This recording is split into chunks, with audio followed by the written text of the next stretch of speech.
Gracias por continuar con nosotros. Como anunciáramos hace un momentico, en escena María Teresa Cabrera, candidata presidencial por el partido Frente Amplio y otro grupo de entidades emergentes, no emergentes, porque ya no son tan muy emergentes, son alternativas de nuestra vida institucional democrática. Bienvenida María Teresa, gracias por este sacrificio de acompañarme en la noche de hoy. Gracias a ti por la oportunidad, un Queríamos placer. estrenar este escenario con usted. Ah, qué privilegio.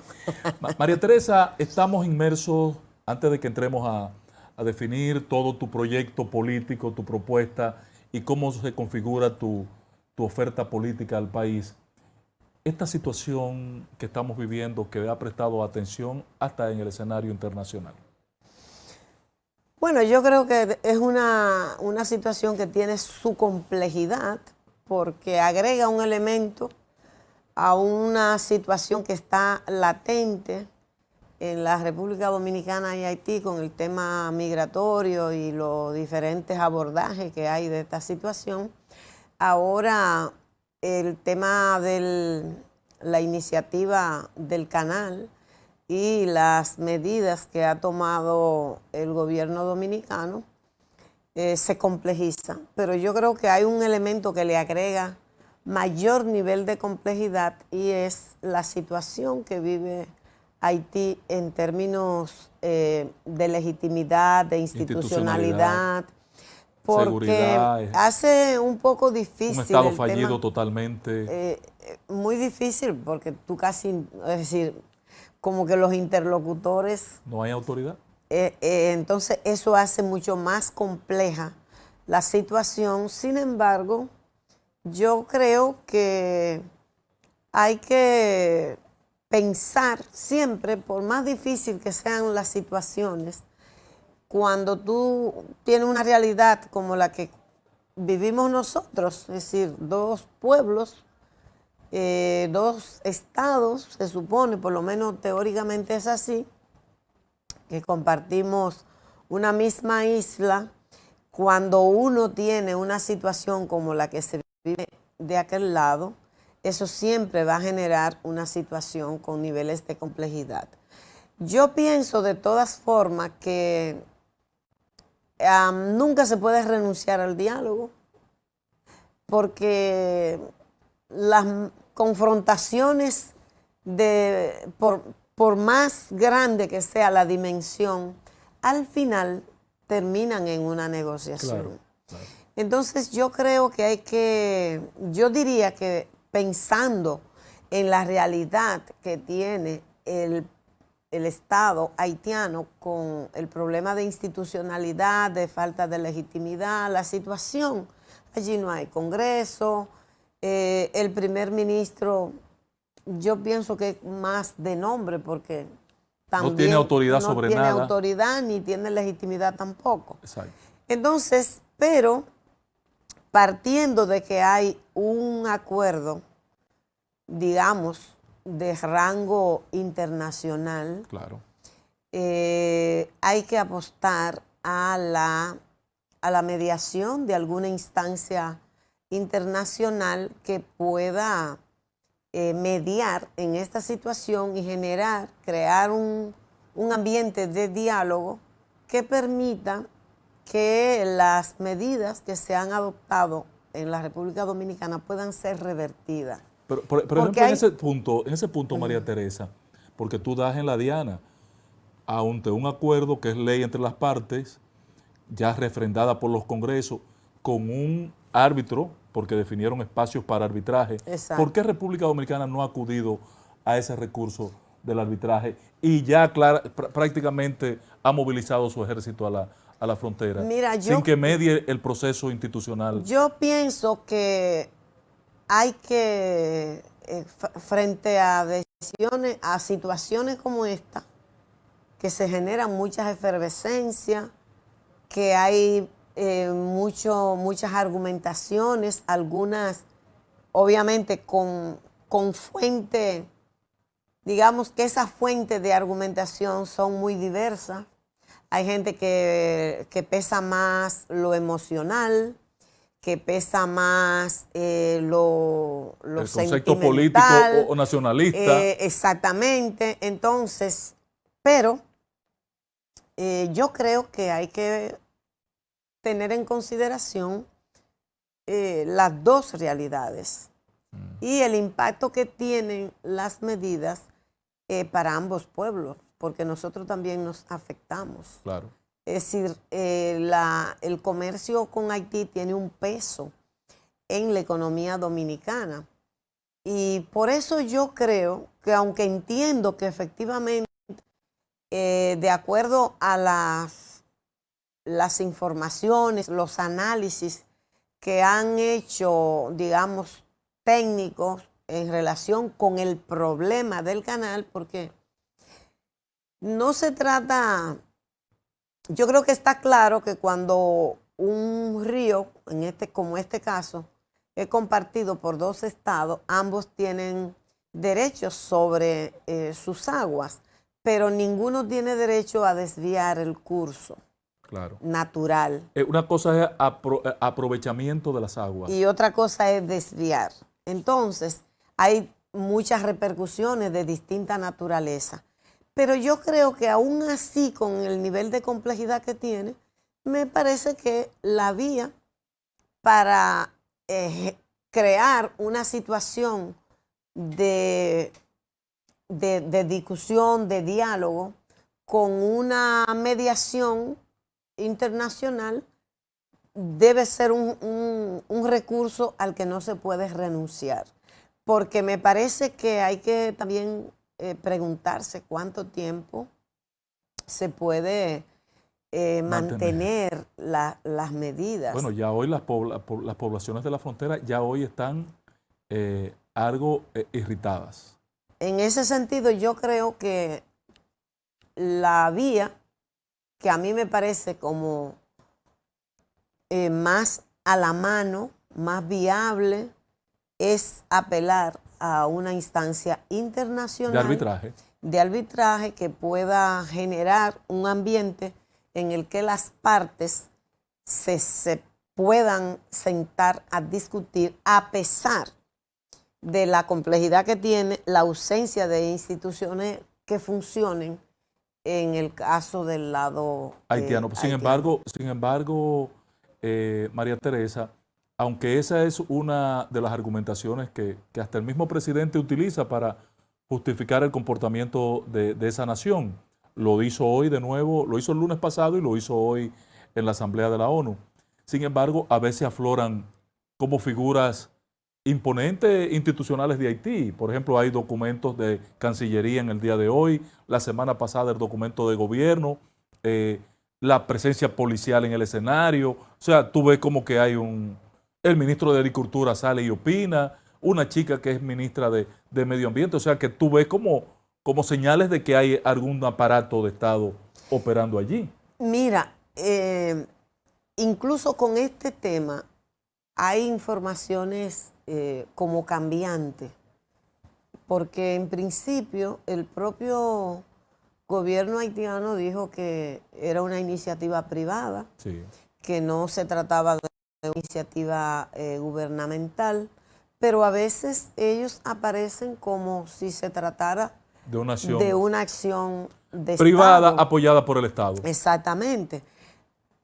Pero con todos esos niveles de complejidad que tiene, si tú hubieses sido presidenta, moviliza a las Fuerzas Armadas a la frontera. Yo creo que hay que apostar a la vía del diálogo. Correcto. Yo creo eso, yo creo que hay que insistir en la vía del diálogo y dada la realidad que vive Haití, creo aunque tú tengas un hermano loco, tienes que hablar con él. Siempre, nunca se puede escatimar esfuerzo para apelar al recurso del diálogo y la negociación para buscar soluciones a situaciones complejas. ¿Viste las acciones del gobierno con su presencia ayer en la zona fronteriza de ir en auxilio de las entidades afectadas, de todo el que se siente afectado por el cierre de la frontera? ¿Es sostenible esto en el tiempo? Ante señales peligrosas también de la economía dominicana. Mira, yo pienso que una acción puntual resiste, pero los recursos no son infinitos, evidentemente. Entonces, eso también tiene sus límites en términos de posibilidades reales, porque una acción en una circunstancia determinada, tú puedes ir en auxilio, pero los recursos no son infinitos como para sostenerlo por muchísimo tiempo. Por eso yo creo que hay que insistir en las vías que posibiliten que pueda generarse una situación en la que esa iniciativa se pueda detener y se abra la posibilidad de diálogo, o se insista en el diálogo y a lo mejor en medio de ese proceso pues se crean condiciones para que esa iniciativa se detenga y se haga un análisis técnico de ambas partes con la participación de un árbitro y pueda superarse esta situación. María Teresa, entremos a tu aspiración presidencial. ¿Qué te ha movido en este momento en que en el país y en el mundo lucen huérfanos nuestras comunidades de liderazgo? Que tú tomes una decisión como esta de presentarte en una oferta presidencial. Yo aspiraba a una de dos cosas, o a que fueras ministra de Educación, o a que fuera, y después te voy a decir por qué, o a que fueras de nuevo legisladora por La Vega, candidata o a senadora o a diputada por La Vega. Sin embargo, has optado por la candidatura presidencial. ¿Qué te hace tomar esta decisión? Mira, nosotros tenemos mucho tiempo, desde una edad muy temprana, vinculada a las luchas sociales por demandas políticas, porque evidentemente a veces desde el movimiento social, cuando los gobiernos dicen eso es político, yo digo, pues claro que es político. ¿Qué es lo que no es político? Cuando estábamos con la lucha por el 4% para la educación, el gobierno decía... Que tú fuiste una protagonista de primer orden en esa conquista. Iniciadora de esa demanda cuando estuve en la presidencia del ADP. Entonces, desde muy temprano he estado vinculada a las luchas sociales por temas medioambientales, por temas de derechos y demandas políticas. Entonces, ¿qué pasa? Luchamos, pero al final no tenemos la capacidad de tomar decisiones. Las decisiones se toman en las instancias de dirección del Estado. En esta coyuntura partimos del análisis de que a las organizaciones democráticas, progresistas, de izquierda, en esta coyuntura, la tarea que le está planteada es la de tratar de impulsar un nivel de articulación, primero de lo orgánico, pero no como un fin en sí mismo, sino como la posibilidad de generar un nivel de sinergia más de mayor alcance con mucha gente que no está organizada en ninguna de las organizaciones que existen, pero que creen, sueñan y tienen disposición a aportar para una República Dominicana auténticamente democrática, una República Dominicana donde la democracia se entienda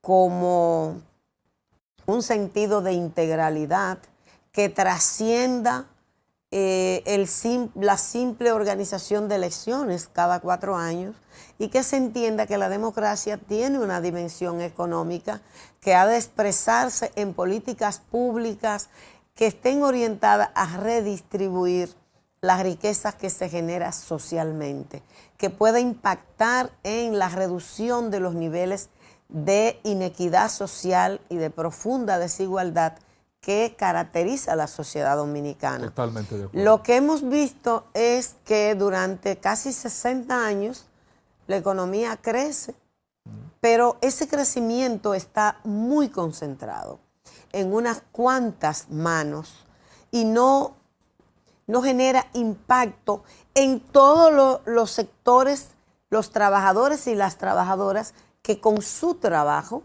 contribuyen a generar esa riqueza. Claro. Entonces, nosotros tenemos un sistema político que se caracteriza, por un lado, por el clientelismo. Es un rasgo esencial del sistema político nuestro, que es un lastre que tenemos que superar.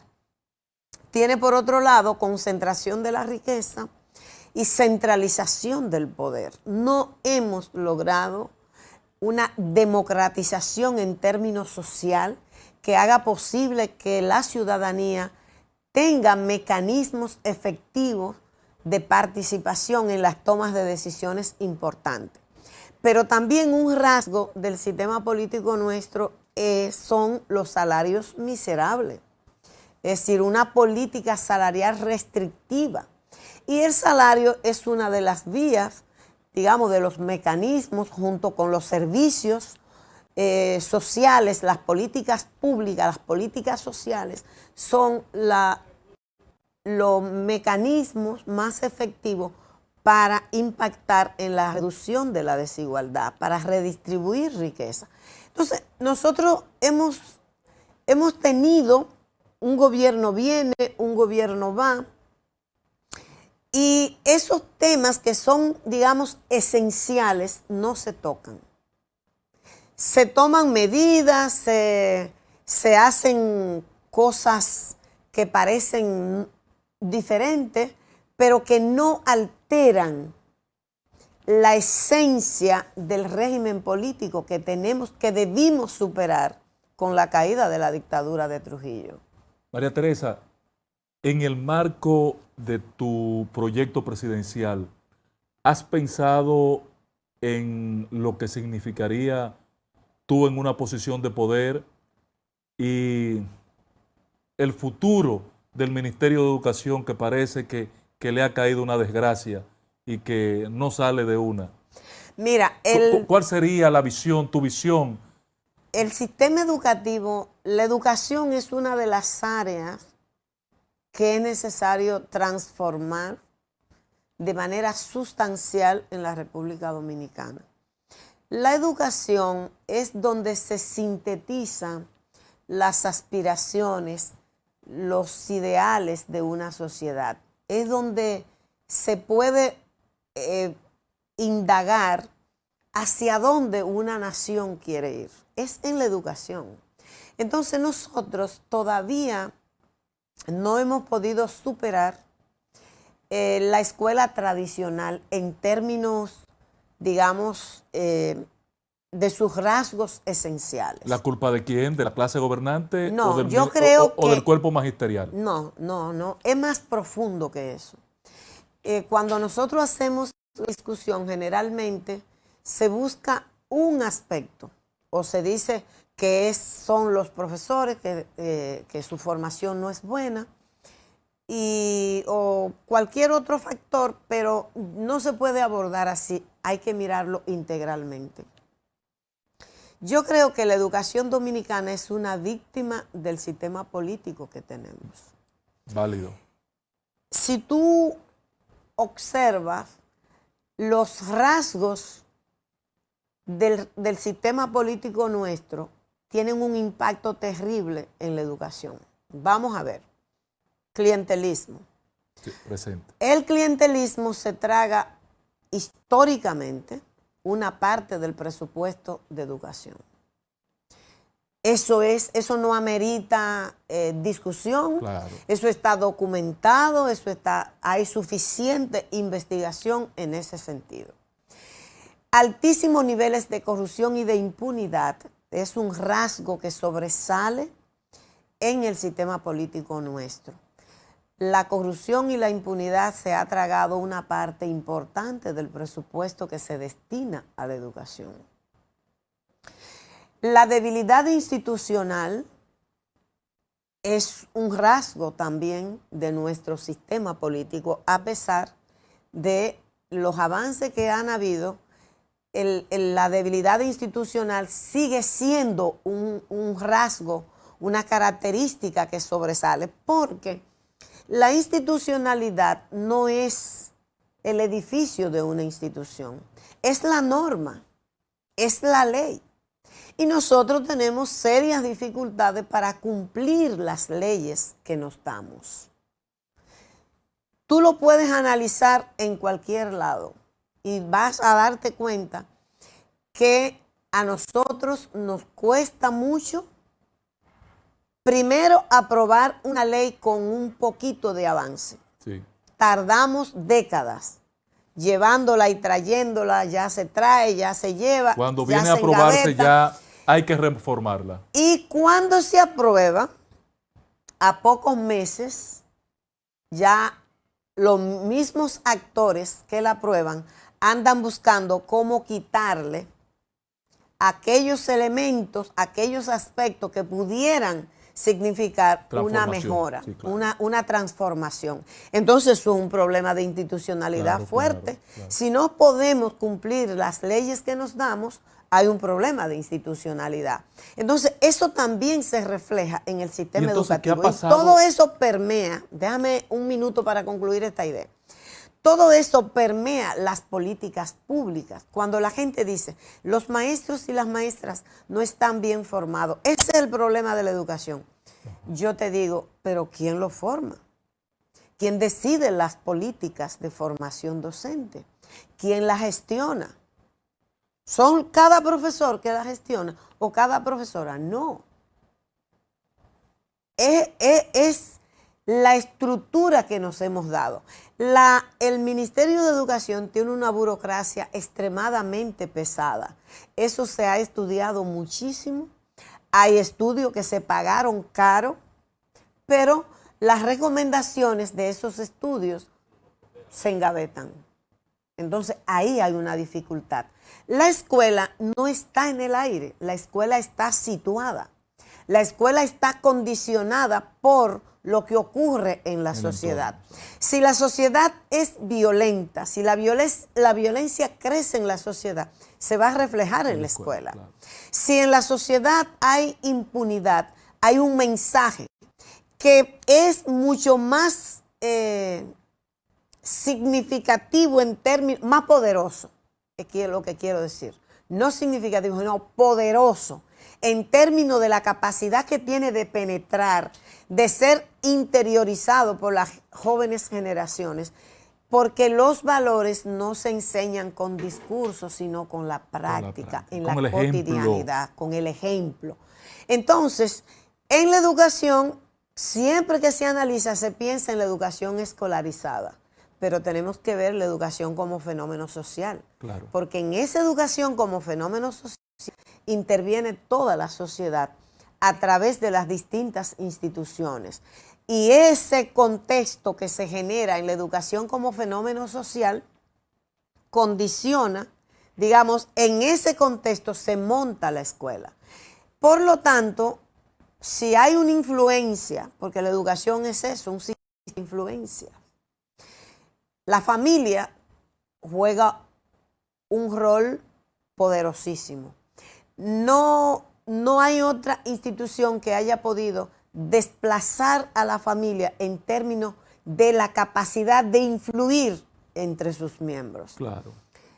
La comunidad como espacio de participación social también, porque cuando el niño o la niña llega a la escuela, ya hay unos aprendizajes que se generan en el seno del espacio familiar y de la comunidad. Entonces tendríamos que pensar en cómo articulamos, cómo hacemos que la familia, la comunidad y la escuela tengan propósitos comunes, que estén trabajando hacia un mismo fin en términos de la formación de los niños y las niñas. Muy claro el mensaje. Y eso no pasa. Nosotros tenemos problemas para generar ese nivel de articulación. Entonces, es muy global, muy integral. Se necesita que se produzcan cambios estructurales en la sociedad para que demos el salto. Entonces, ¿tenía razón Leonel Fernández cuando dijo que el problema no era dinero? No, en ese sentido no tenía razón. Porque si bien es cierto que el dinero no es por sí solo, no es suficiente, porque si se... Ni el generador de soluciones, ¿no? Si la corrupción se lo traga, exacto, no va a impactar. Claro. puede estar disponible nominalmente en el presupuesto, pero si se gestiona con opacidad, si un solar que puede comprarse en 5 millones se compra en 15, obviamente, Las así no botellas, tiene la impacto. corrupción, El clientelismo y todo eso, pero la calidad de la educación cuesta. Hay que invertir. Ahí es que está la contradicción con los argumentos que planteaba el expresidente Fernández. Ciertamente no es lo único. Es decir, destinar un presupuesto no te va a garantizar si tú no averiguas cómo se va a gestionar, si tú no averiguas cuáles son las políticas que se van a priorizar, si tú no averiguas cuáles son la mirada integral que se tiene para tener a la escuela como el lugar prioritario de toda la estructura del sistema educativo. Así no va a impactar, pero sin dinero tampoco se puede. María Teresa, un mensaje al pueblo dominicano desde este escenario de la candidata presidencial. Bueno, yo quiero... Ante esta circunstancia, lo que acabas de expresar de la debilidad institucional de nuestra... Yo quiero invitar a los dominicanos y las dominicanas que por los niveles de impotencia pudieran pensar que esto no tiene solución, que nadie va a solucionar nada.